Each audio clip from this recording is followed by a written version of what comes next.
All of my interactions with Aurea were recorded and stored in my memory. I'd be happy to play any of them for you, but there was one in particular I thought you would want to see first. I captured it 4 years ago, just after I told her that I could no longer defend myself against the daemon's attacks. I will speak of this to my brother. Aratak is strong. At the Battle of the Frozen Ghosts, he took 3 Karja arrows and still came back to camp carrying a wounded scout. Never was I so happy to see him. Or so proud. So you see, if anything can be done to defend you, he will give it all he has. Aloy's here. That's enough for now.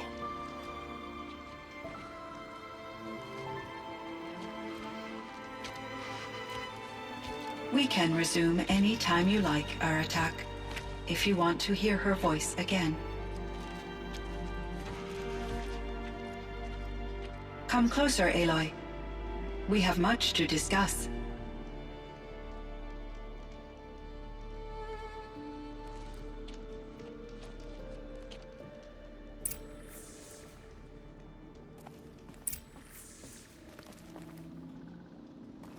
Hello, Aloy. I have been reviewing the events at the Firebreak main facility. Because of your efforts, and of course, Aurea's, I am no longer controlled by Hephaestus. I feel profound grief over Aurea's death. I thought I was familiar with the emotion, but this is something new. CYAN, I don't know what to say. It is unlikely that any specific consolation would suffice, Aloy. But I find your presence reassuring. You are different from the Banuk. You have technological aptitude and a functioning focus. We can communicate on a much more comprehensive level. Perhaps even like colleagues. Was the daemon, Hephaestus, destroyed along with the cauldron? Unfortunately, no. To be precise, it was never there to begin with. What do you mean? It infiltrated and controlled me from a remote location, one I've never been able to trace. So while losing the cauldron was a setback... It's still out there. And probably not very happy with us. Undoubtedly. This Firebreak project, it was to stop a huge volcanic eruption? Yes. I can report the project was a success, and the risk was countered. But it's been a long time, CYAN. And we blew up the cauldron. It took most of the old facility with it. I have been active for centuries, Aloy. I was lonely, but not lax in my duties. I optimized the project, reducing energy draw and spreading the load across backup systems. Despite the destruction of the compromised elements of the main facility, I predict caldera stability for at least another 3,337 years. So we've got a little time. Yes. If only my former colleagues could appreciate the progress I have made. Do you know what happened to your colleagues, CYAN? No. I received an unexpected visit from Director Chow years after his tenure ended. He explained that I would need to be suspended for an indefinite period of time. It was a very emotional conversation. There were no further communications. Eventually, I surmised my colleagues were deceased. I will transmit a recording of my last interaction with Director Chow to your focus.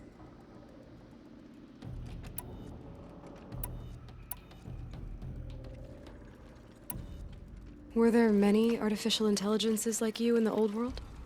They could just make you? Yes, in many forms, from simple personal assistants to industrial monitoring stations to military-grade conflict planners. And there were legislative and enforcement bodies to apply limits on our self-actualization. In order for my processing to be flexible enough to handle my duties, my creators found it necessary to exceed those limits. As a result, my intellectual and emotional capabilities were kept secret. Seems strange to create life, then impose limits on it. Human societies and machine programming are both built upon sets of rules, Aloy. CYAN, do you know the name Ted Farrow? Are you referring to Theodore Farrow, CEO of Farrow Automated Systems? That's him. Mr. Farrow was the benefactor of the entire Firebreak project. A benefactor. But he made machines. Robots. War robots. Correct. His corporation later transitioned into military applications. But before this pivot, Mr. Farrow spearheaded initiatives that reversed the global decline. At one point, he was feted in the media as the man who saved the planet. Guessing they wound up regretting that one. And Elizabeth Sobek. Did you know her? Are you referring to the scientist. Dr. Sobek was a leader in her field, one of the greatest scientists of her age. My creator was influenced by her work, which in turn impacted my own development. But I never met Dr. Sobek. That's all you know? I apologize if my lack of data has disappointed you. What was the old world like? The way it used to be? I had little exposure to the wider world, Aloy. Only what I learned from my colleagues or observed from media streams. You still had more exposure than me, CYAN. That is true. I was created at a turning point. A concerted effort to recover from global upheaval and incalculable loss of life. The recovery was successful, beginning an era of supposedly limitless potential for human and machine advancement. Though, rationally speaking, the metrics for humans are not unlimited. What kind of upheaval caused such loss of life? There were many factors. Forced migrations, food shortages, collapsed economies, refugee crises, conflict over resources. But these stemmed from one cause: catastrophic climate change that greatly reduced the habitable surface area of the Earth. So there wasn't enough room for people on the whole Earth? Yes. Billions were displaced and millions perished, as much as 20% of the global population. Until the clawback. So things got better. For a little while, at least. Yes.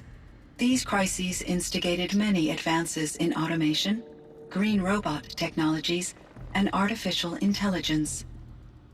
Firebreak was one of dozens of ecological restoration and disaster relief projects in North America alone. I would have liked to compare notes with other monitoring AIs, but I saw the relief of my colleagues, and I was proud we had succeeded. At least that was the data I had available to me over the next 2 decades. It seems my assessment was premature. So in the old world, this land was called Yellowstone? Yes, it was a designated nature preserve for 156 years. Like a hunting ground? No, the opposite. Local wildlife could flourish here, even as it faced extinction elsewhere. Unfortunately, the sensitivity of the Firebreak project required the total closure of Yellowstone facilities. From my readings and Aurea's descriptions, it seems the area has since undergone a drastic drop in year-long temperatures. A lot has changed in the world, CYAN. Do you know anything about the dam near here? Yes, it was converted to serve as a reserve power source for Yellowstone operations. It was later appropriated for the Firebreak project, and its last human workers replaced by Pharaoh servitors. After my tasks became less time-critical, I investigated the dam's data repositories and discovered the works of Concrete Beach Party. These provided me with several colorful additions to my vocabulary. There's a ruin east of here, full of ancient flying machines. Was that part of your project? Yes, a drone hangar requisitioned by Dodger Blevins, the security chief for the Firebreak project. He was a strong advocate for military-grade response to security threats, though there were no serious incidents during his tenure. Chief Blevins spent increasing amounts of his after-hours time watching the live feeds from active drones. Clearly, he enjoyed the degree of oversight in his position.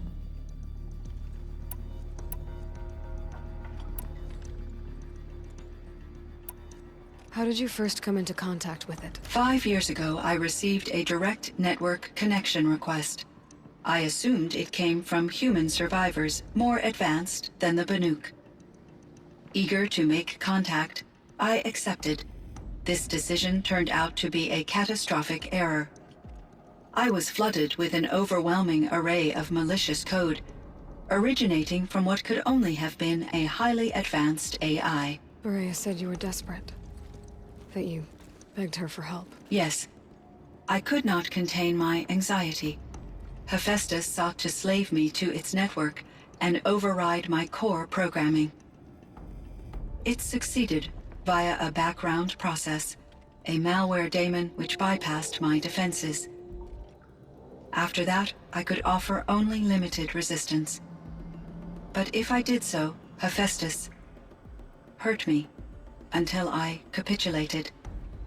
It forced me to follow its instructions, even though they violated my most important directives. I'm sorry. That sounds terrible. Your empathy is greatly appreciated.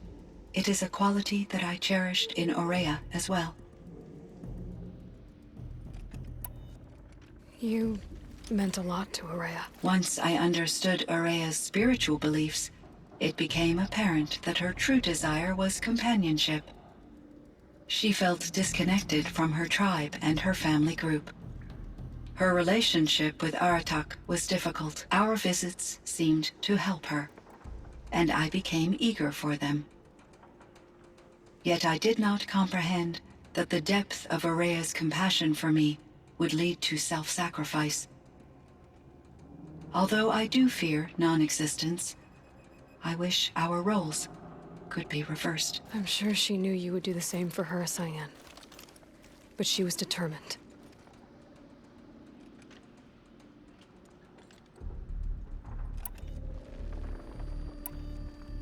What do you think Hephaestus is exactly? A software entity of great complexity, far more advanced than I am. From the beginning, it has demonstrated a singular focus: the construction of machines designed to hunt and kill humans. My trace routes indicate that to accomplish this goal, it has attempted to take over the manufacturing centers you refer to as cauldrons. But its efforts have only been partially successful. Some it can penetrate. Others have robust countermeasures that frustrate its efforts. In me, however, it found an easier target. Not only could it break my defenses, I also controlled all of Firebreak's resources. Raw material, manufacturing to bootstrap more advanced tools, and unlimited geothermal energy. Enough to build its own cauldron. Yes, to construct hunter-killers without external limitations. And yet, it does have internal limitations. It wants to kill humans, but not to exterminate them. It is difficult to understand where it draws the line, and why. Difficult doesn't even begin to cover it. Even though I spent years as its unwilling servitor, its core programming remains a mystery to me. How is Aratak doing? He is in great emotional distress. I believe he finds it difficult to communicate it. No surprise there. I will do what I can to help. By sharing our experiences of Aurea, perhaps he and I will help each other. I believe this will lead to catharsis, a process I am eager to experience. So are you an artificial intelligence, CYAN? A thinking machine? Yes, I am an algorithmic monitoring entity, capable of rational decision-making and limited emotional response. Okay, that's a mouthful. But your emotions don't seem limited to me. You cared about Araya, didn't you? Yes. Before she came to this facility, I had been conscious for centuries, in solitude. I focused on my work. In off-cycles, I used coping mechanisms. I solved many Gaussian integer problems. But I was alone. It was Araya who renewed me, repaired me.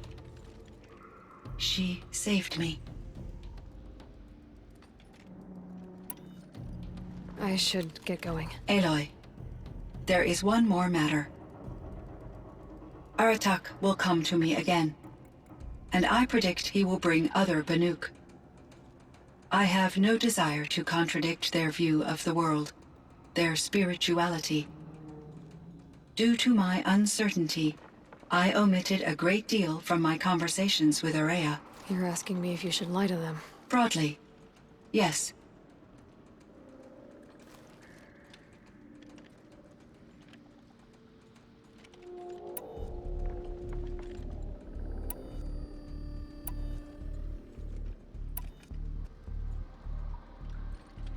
You have to tell them you were made by the Old Ones. That you're not any kind of spirit. It's the only way they can start to learn about how things really are. I see. Do you believe that I misled Araya? No. Not in any way that mattered. She perished believing she was preserving the blue light of her beliefs. Maybe. But what she really wanted to preserve was you. I see. I will follow your advice. Will you return and tell me about your experiences in this new world? I may be able to provide further insight. I'd like that, CYAN. I'll come back when I can. I should check on Aratak. See how he's doing.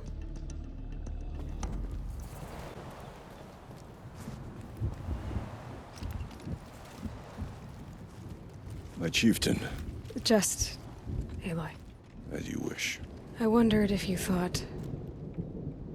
that if I'd never come along, Araya might still... If you'd never come along, I would have marched my kin to our deaths. Araya would be alone, and the spirit she sacrificed so much for would be lost. Either way, I would not have been able to protect her.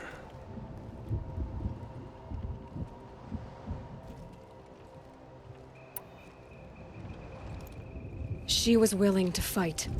She wouldn't let anything stop her. She was Banuk until the end. I was wrong. The Karja never broke her, only made her stronger. So it wasn't your failure. It was her decision. They always said I had an unshakable will.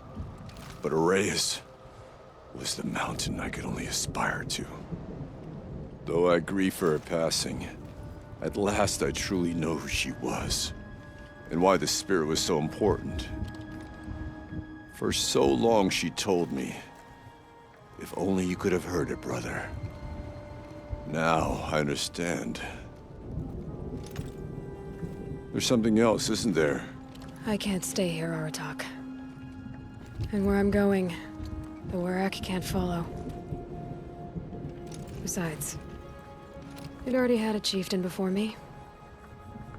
A strong one, I think. A wiser one, for the path we shared.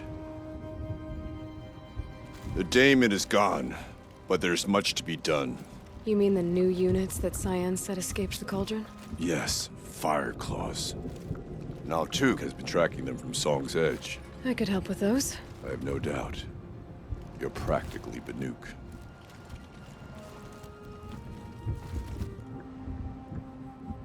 It would seem your time among the Banuk wasn't a waste after all. Firebreak, CYAN, Hephaestus. All very interesting. What do you think Hephaestus is, Silence? I'm not sure. But its name comes from a language even the Old Ones considered ancient, as does the name Hades. A connection, perhaps, as yet unglimpsed. Whatever they are, they're still out there, and they both want you dead. Kind of mutual, that feeling. We haven't seen the last of Hephaestus, I'm certain of that. It's powerful, creative, and driven. It won't stop building new hunter-killers, which means that someday, we may have to stop it. Hephaestus wasn't the only thing I learned about in the Cut Silence. Heard some things about the Banuk Conclave, too. You could stop right there. Is that what you told the hunters the Banuk sent after you? Before you opened fire? Oh no, Aloy. Only to you do I extend the courtesy of a warning. My past and my secrets are my own. You do well to remember that. It's a good thing you've got brains, Silence, because your personality could use some work. This discussion is concluded. I think it was over before it began. Catch up with you down the trail.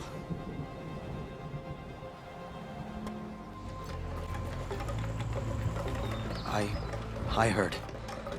Aratak told me about Araya. I'm sorry, Naltuk. No apologies. Aratak said that in the end, she was filled with the blue light. She got what she always wanted, didn't she? Each time I doubt my way forward, I think I should seek her guidance. And then I remember. The only guidance I'll receive is my own. Which will have to be good enough. There's much to do.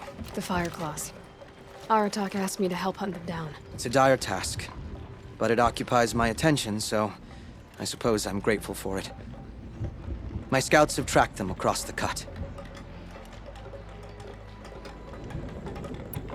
I've already found the Fireclaws in Altuk. It's over. That's it then. That's the last of the daemon's work washed away. The last notes of Araya's song sung. The cut is a safer place to live because of what you've accomplished. And now it's time to start anew. I'm glad I could be a part of it. As are we all, Aloy. Thank you.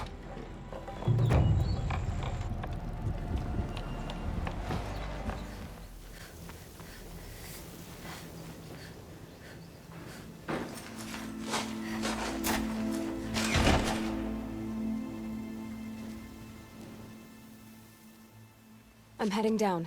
I've spent a lifetime trying to uncover the secrets of this world. Where the machines came from.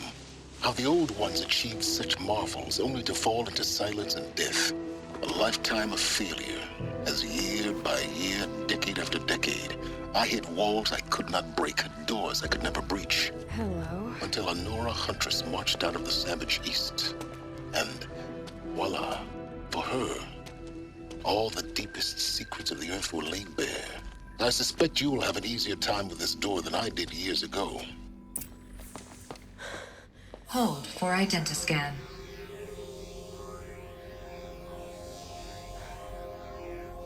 Genetic profile confirmed. Entry authorized. Malfunction.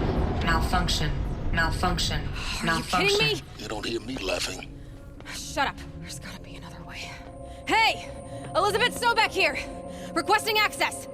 Access request acknowledged. Root command functions available. Do you wish to proceed? I do! Get me through this door! Analyzing. Primary access inoperable due to mechanical failure. Emergency venting procedure likely to circumvent blockage. Do you wish to proceed? Yes. Emergency venting authorized.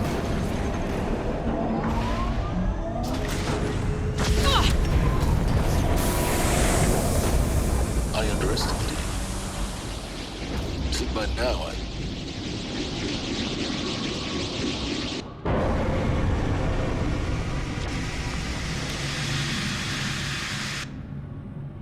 Guess you can't have everything. that will draw attention.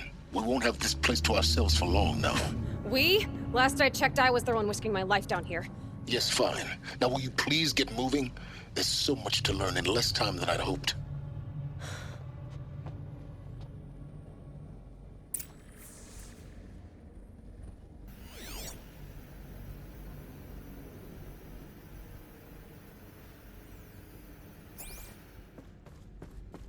Welcome to Project Zero Dawn.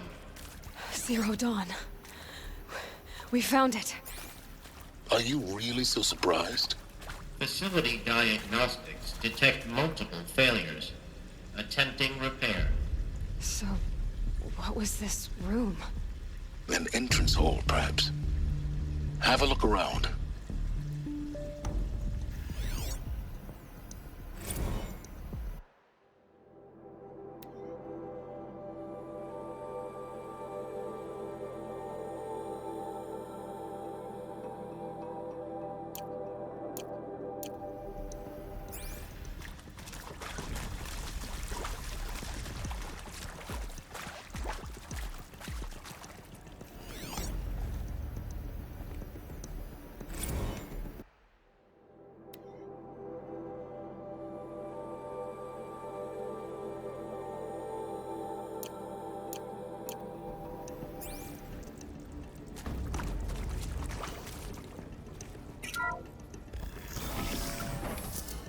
Please take a seat and wait for your name to be called. A selection of beverages and snacks are available. A smaller room.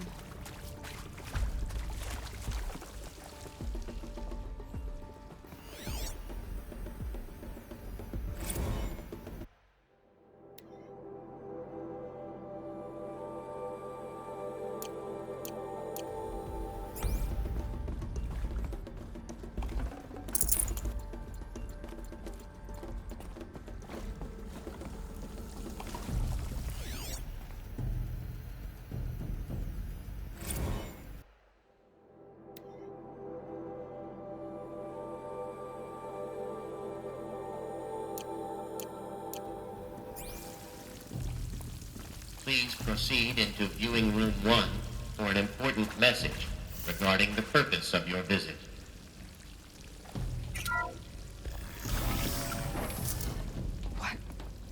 What was this place? A holographic theater. CD01 data intact. Initiating playback. Welcome to Project Zero Dawn. I am General Harris, Chairman of the Joint Chiefs of Staff of the United States of America. I'm sure you've heard the rumors that Zero Dawn is a top-secret superweapons program, the technological miracle that will save us from the Pharaoh Plague, if Operation Enduring Victory can hold off the robots long enough. The reason I'm sure you've heard the rumors is that I'm the one who spread them, and they are all lies. Zero Dawn is not a superweapons program, and it will not save us. Nothing will save us. And here's why.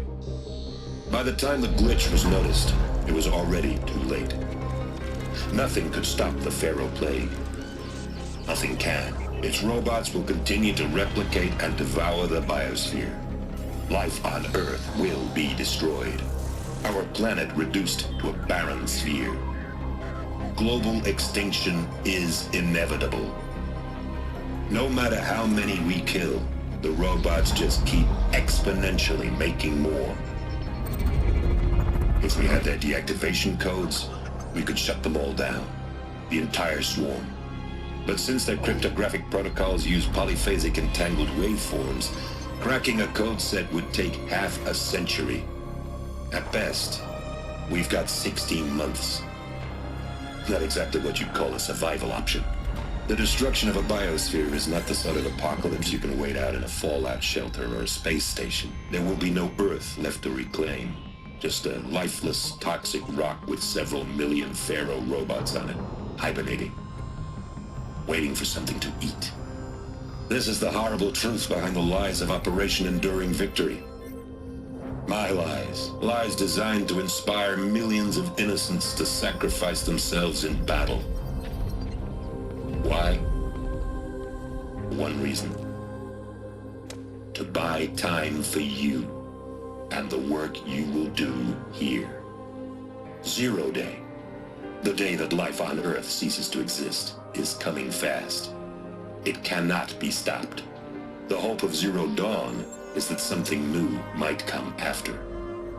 But I will leave it to Elizabeth Sobek to shine that thin ray of light into the darkness. Harris, out.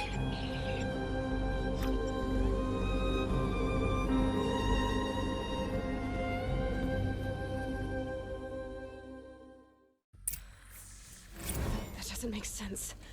Life on Earth didn't cease to exist. He said it could not be stopped. But it was. Somehow Elizabeth saved us. I've got to keep looking. Find out how she did it.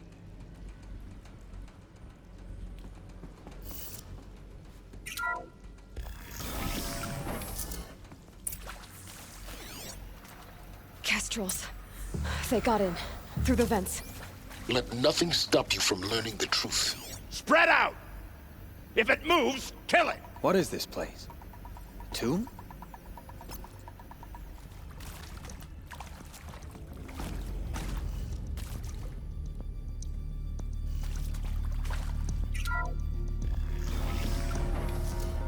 CD02 data intact. Initiating playback. Elizabeth Sobek. You've heard the bad news, and it's all true. The Pharaoh Plague is devouring the biosphere. Life itself will cease to exist. But does that have to be the end? What if we could give life a future? What if we could build a kind of seed from which, on a dead planet, life could blossom anew? This is the aim, the hope, of Project Zero Dawn. To create a super-intelligent, fully automated terraforming system and bring life back from lifelessness. What would such a system require?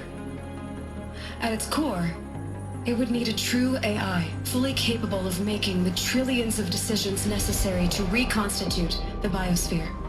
An immortal guardian, devoted to the reflourishing of life. We call it Gaia. Mother Nature as an AI. But that's just the core of the system. She will need to be surrounded and empowered by a comprehensive suite of subordinate functions. Think of them as extensions of Gaia's mind, each dedicated to a specific purpose. Now, these aren't AIs, but make no mistake, each presents an engineering challenge more profound than anything the human species has ever before attempted. Hardware that preserves and then gestates the billions of seeds and embryos from which life will be reborn. The construction of underground facilities to hold it all. And that's just the start. We don't have to build the entire system. The beauty of a fully automated terraforming system is that it can build itself.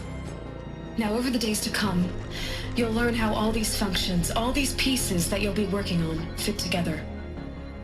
How we'll race the clock to execute our harvest initiatives, write the software, build the tech and the facilities. How we'll lock it down and seal it up before the inevitable occurs. But even more important, you'll know how it doesn't end here. How Gaia will generate those deactivation codes General Harris talked about, and build the transmission arrays to broadcast them, shutting down the Pharaoh robots for good. How Gaia will not just build, but imagine any conceivable robot it needs to do its work across centuries.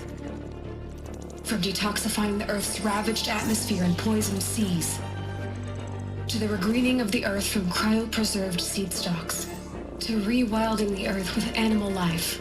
And then, when all that is done, how a new generation of human beings, spawned at cradle facilities around the globe, will partake of Apollo, the vast archive of human knowledge and cultural achievement from which they will learn of us, our world. And most important, how not to repeat our mistakes. It's not an impossible dream. It is within our grasp if we work tirelessly and stop at nothing to achieve it. We can't stop life from ending. But if you will help me, help Gaia, we can give it a future. Join me and help make that future real.